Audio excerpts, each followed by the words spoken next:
All right, well, hello everyone. My name is Jen Slaw, and I am a professional juggler. Yeah! It feels good to say that. I actually know of two other juggling acts who have been on stage at TED, and they just happen to be two of my juggling heroes. So you can imagine how excited I am to be here today and for this opportunity to share a bit of my story with all of you. I am here to talk about what is possible through juggling. And I don't just mean that metaphorically. I mean actual juggling. I had a little bit of a hard time deciding where to start and what to share with all of you today, because there's been so much interesting research recently about the benefits of learning to juggle. Studies demonstrating that the process of learning to juggle increases gray and white matter in the brain, improves brain fitness and memory health, and can even have therapeutic benefits in treating individuals dealing with things like ADD and ADHD, anxiety, MS, and even stuttering issues. But in the interest of time, I thought I'd jump right in with a personal story that helps illustrate why I do what I do. I recently taught Samantha, a young homeless girl, to juggle. All right, those are the faces I expected. You're probably thinking, okay, hold on. What good could juggling do for a homeless girl? Doesn't she need more important things like shelter, food, clothing? Of course she does, and fortunately she's getting them thanks to a wonderful organization in Trenton called Homefront. Juggling Life, yep. Give it up for Homefront. Juggling Life Incorporated, the nonprofit charity that I direct, was invited to Homefront a few months back to put on a program for about 30 homeless youth. Juggling Life's mission is to engage, inspire, and emotionally heal ill and underprivileged children through unique juggling and circus arts workshops and interactive performance art shows. I've shared many powerful, transformative moments with Juggling Life, but this exchange with Samantha stood out and helps to illustrate part of what I'd like to say today. So the evening took place in a large gymnasium with that super harsh, bright gym lighting. And the group of about 30 homeless youth entered very cautiously and were greeted by about 30 very enthusiastic Juggling Life volunteers. Can you say a little bit overwhelming? I know that I felt overwhelmed.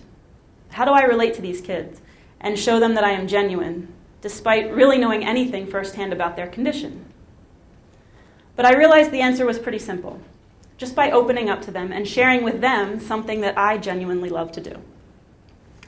So a couple of the older girls walked over to me and stood a few feet back from the massive pile of juggling beanbags that were on the floor, arms folded across their chests.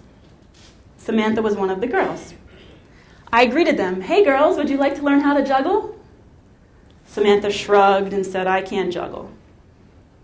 But she did pick up 3 balls from the pile.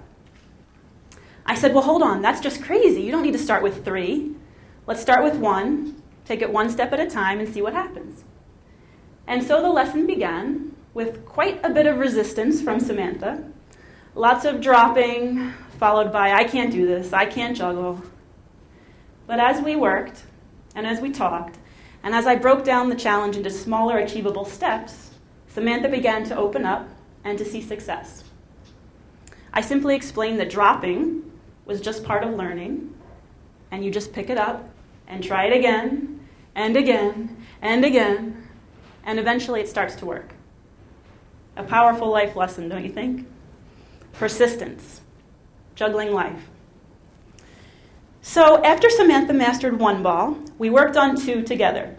And at this point in my talk, I'm going to call someone up here to help me. Come on up here, Diane. Let's give a round of applause for Diane. A quick little story.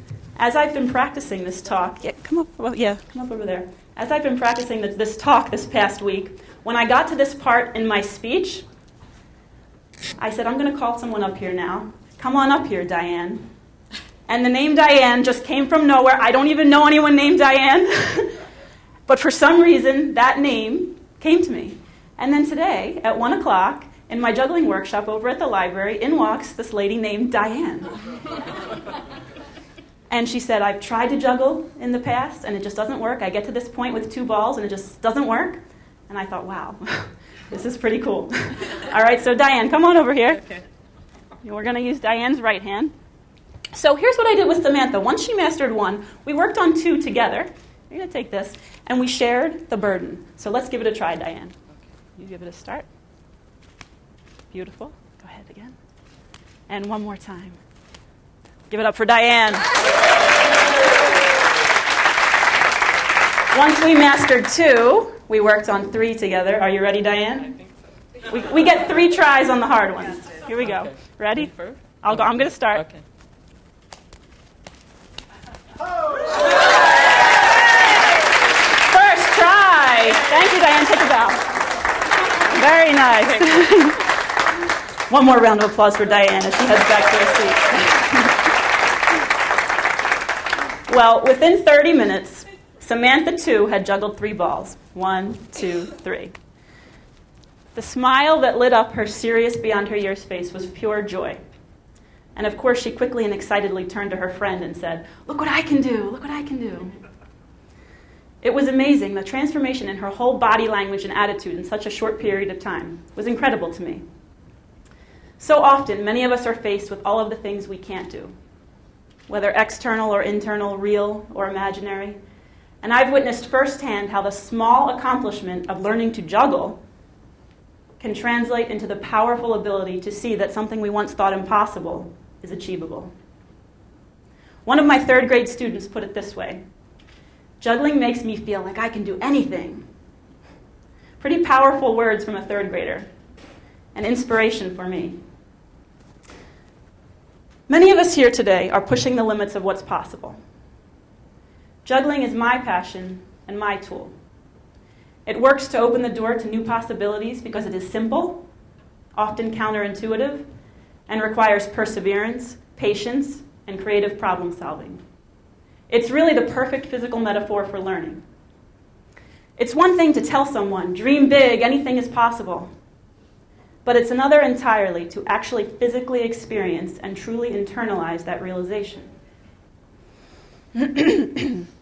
Excuse me. I use juggling to illustrate 2 key elements of learning. 1, breaking down the task into smaller, achievable steps. This is what enabled Samantha to begin to see success, and this is what Diane so beautifully demonstrated for you. It's a very simple concept, but we all know how crucial this is for goal setting and achievement. And 2, discovering the true cause of certain outcomes, and then finding the necessary adjustments to alter the results. The juggler learns to see what is really going on with a particular pattern. Let me give you a quick example.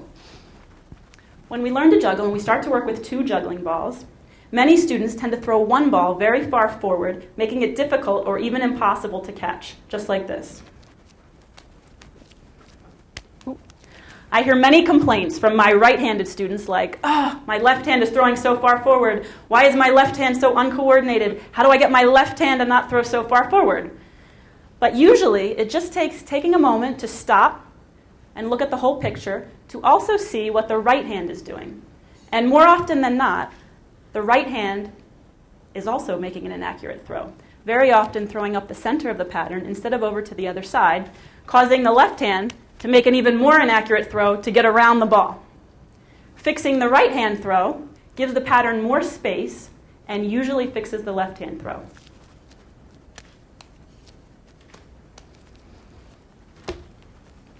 So, to see what is really happening, the juggler learns to focus both on the individual elements, throws, body placement, and so on, as well as on the overall picture, and to be open to the possibility that the solution to the problem may not be the initial most obvious choice.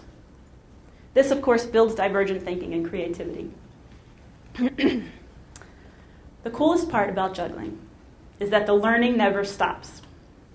A colleague of mine who runs a program called Juggling and Juddering, which uses juggling as a metaphor for stuttering at all levels of the therapeutic process, wrote that juggling is a perpetual journey. There will always be new tricks and new directions to explore, just as in life. I think the best way to illustrate that the possibilities are endless is with a little bit of 3-ball juggling. So here's what happens. That's nice. I get applause already. Here's what happens when you get addicted to exploring variations of the basic three-ball juggling pattern. As Todd said a few years back, I was awarded the International Jugglers Association Three-Ball Award for creativity and innovation in three-ball juggling. This credit was slightly confused at a recent performance, at which I was introduced as three-time International Jugglers Association World Champion. It was close. I took it. Dream big. Anything is possible, right? All right, here we go. Music, please.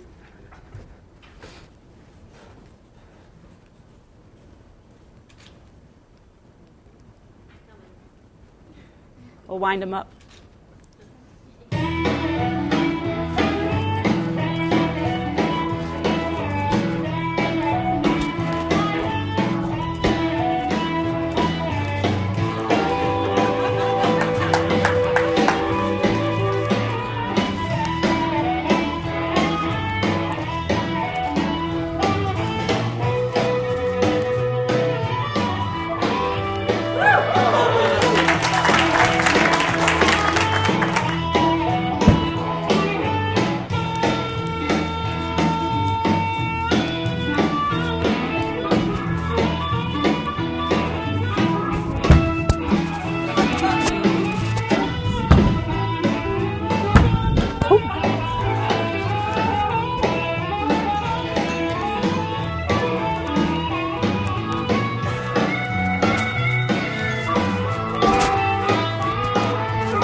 Again. I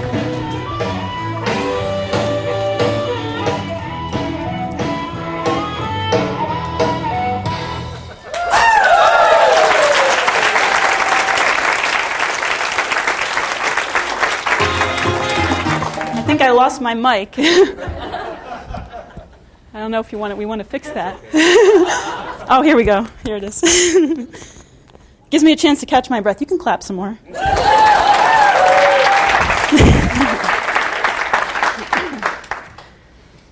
Thank you. Oh, I'll take a sip of that. Thank you.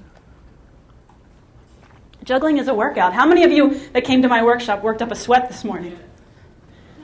Come on, I want to hear a round of applause. Who worked up a sweat? Okay, so what is possible through juggling? Is it possible for a high school valedictorian to go on to earn dual degrees in art and engineering from Swarthmore College? To go on to build a successful career as a structural engineer? To then leave it all to become a professional juggler? Yes, it is possible. You're looking at her. Whew. Crazy, right? Well, I forgot what I was going to say. We can do it too. Yeah. So, I learned to juggle in the 6th grade. I'm going to take you back very quickly to the beginning. I learned from my teacher, who's a very smart man, as a lesson in focus, concentration, and divergent thinking. At what is often an awkward time for young girls, I really flourished. I loved middle school, and I know that the fact that I was armed with what I knew was a really cool skill that the majority of my classmates couldn't do definitely contributed to my confidence. At the same time, I was also getting serious with my ballet studies, which I had started at the age of 6. And I often lamented the fact that there were so many girls and so few boys in ballet, and that the male dancers seemed to get all of the really fun parts, with the big leaps and turns. I wanted to do that. So I found my calling, instead, at the Drexel Hill Middle School Juggling Club, in which one year I was the only girl, and I got lots of cool parts. And all of this might sound silly, but it now resonates for me on a deeper level. The importance of encouraging girls and women of all ages to pursue historically male-dominated fields. While it wasn't ever something I really consciously thought about, I tended to gravitate towards those traditionally male-dominated fields: math, science, engineering, juggling. I always wanted to stand out and be different. I guess it's the attention-craving performer in me. And I now use juggling as a tool to imbue young girls with the confidence they need to go forth and pursue their dreams in whatever field they desire. All of this reflection took me back to a poem I wrote freshman year in high school. So bear with me. I dug it out and I'm going to share it with you now. High school poetry. She sat in the park by her favorite tree and looked to her future, to what she could be. She could be a scientist, lawyer, or nurse, but she wouldn't be happy, she'd just fill her purse. But she looked beyond this, beyond all the blur, to a life that'd be fun, and knew the circus was for her. She could already dance and walk the high wire. She rode unicycles and loved juggling fire. But then she remembered what everyone said. She should be something more prestigious instead. They said she'd be wasting her brains as a clown. They looked down on her dreams with a sigh and a frown. But they didn't know her, they had not a clue. Only her mother said, "To thine own self be true." And through all the cloudiness, those words stuck out, and she reached for her dreams, her mind free of doubt. Although people still say what she could have done, she laughs at their blindness and knows that she won. For while the doctors and lawyers say they're rich as the Nile, she's been the clown who's earned everyone's smile.